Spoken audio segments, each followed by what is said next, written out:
বিকেলের নাস্তার জন্য আলু দিয়ে বানানো আলু রোল সমোসার রেসিপি আজকে আপনাদের সাথে শেয়ার করব। প্রথমেই আমি ভিতরের পুরটা বানাবো। এর জন্য আমি দুটো আলু আর চিকেন সিদ্ধ করে নিয়েছি। চিকেনটা আমি হাতের সাহায্যেই ছিঁড়ে নিয়েছি আর আলুটাও ম্যাশ করে নিচ্ছি। দুটো একসাথে মিক্সড করে নিলাম। এরপরে একটা ফ্রাই প্যানে অল্প তেলের মধ্যে কয়েকটা পেঁয়াজ কুচি দিয়ে দিলাম। এগুলো একটু ব্রাউন কালার হয়ে আসলে আলু আর মাংসর মিশ্রণটা দিয়ে দিব। আপনারা চাইলে মাংসটা স্কিপ করতে পারেন, শুধু আলু দিয়েও বানাতে পারেন। এরপরে এখানে হাফ চামচ মরিচের গুঁড়ো, হাফ চামচ ধনিয়া গুঁড়ো আর একটুখানি ব্ল্যাক পেপার দিয়ে দিলাম। পরিমাণ মতো লবণ দিয়ে দিলাম। এরপরে এটাকে ভালো করে মিক্স করে নিচ্ছি আর একটুখানি কুক করার পরে এটা আমি নামিয়ে ফেলবো। এই তো ভিতরের পুরটা রেডি। এখন অন্য একটা বলে আমি 1 কাপ ময়দা দিয়ে দিচ্ছি।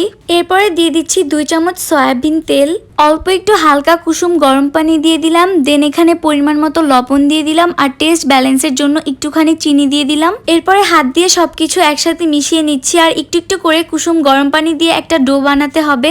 নর্মালি রুটি বানানোর সময় যেভাবে ডো বানাতে হয় ঠিক ওইভাবে একটা ডো বানিয়ে নিতে হবে। ভালোভাবে হাত দিয়ে মুথে নিয়ে আমি একটা ডো বানিয়ে নিয়েছি আর একটা ডোকে আমি 2 ভাগে ভাগ করে নিয়েছি। সো আমি দুটো রুটি বানিয়ে নিব আর নর্মাল রুটি থেকে একটু মোটা করে বানাতে হবে। আমি বড় একটা রুটি বানিয়ে নিয়েছি। এটার মাঝখান বরাবর ছোট একটা বাটি বসিয়ে দিলাম। দেন আলুর পুরটা চারো সাইডে স্প্রেড করে দিচ্ছি। এরপরে মাঝখানের বাটিটা সরিয়ে নিতে হবে। এরপরে একটা ছুরির সাহায্যে ঠিক এইভাবে আমি 16 পিস করে কেটে নিয়েছি। হাতে একটু নর্মাল পানি নিয়ে রুটির মাঝখানে এভাবে করে দিয়ে দিব। তাহলে যেটা হবে, রোল করার পরে রোলটা খুলে যাবে না আর হাত দিয়ে ঠিক এইভাবে রোল করতে হবে। এটা কিন্তু খুবই ইজি আর দেখতেও কিন্তু অনেক বেশি কিউট। সো সব কয়টা আমি রোল করে নিয়েছি।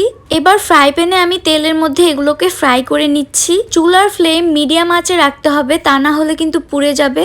একটু উল্টিয়ে পাল্টিয়ে দিতে হবে। 4 থেকে 5 মিনিটের মধ্যে এরকম ব্রাউন কালার হয়ে আসলে এটা নামিয়ে ফেলতে হবে। মচমচে পটেটো রোল সমোসা কিন্তু রেডি হয়ে গিয়েছে। আমি টমেটো সসের সাথে এটা সার্ভ করে নিলাম। দেখতে যতটা কিউট লাগছে, খেতে তার থেকে বেশি ক্রিস্পি আর মজা হয়েছে। বিকেলে চায়ের আড্ডার সাথে এই পটেটো রোল সমোসাটা কিন্তু রাখতে পারেন। So thanks for watching this video. Do like, comment, share and follow my page for more recipe.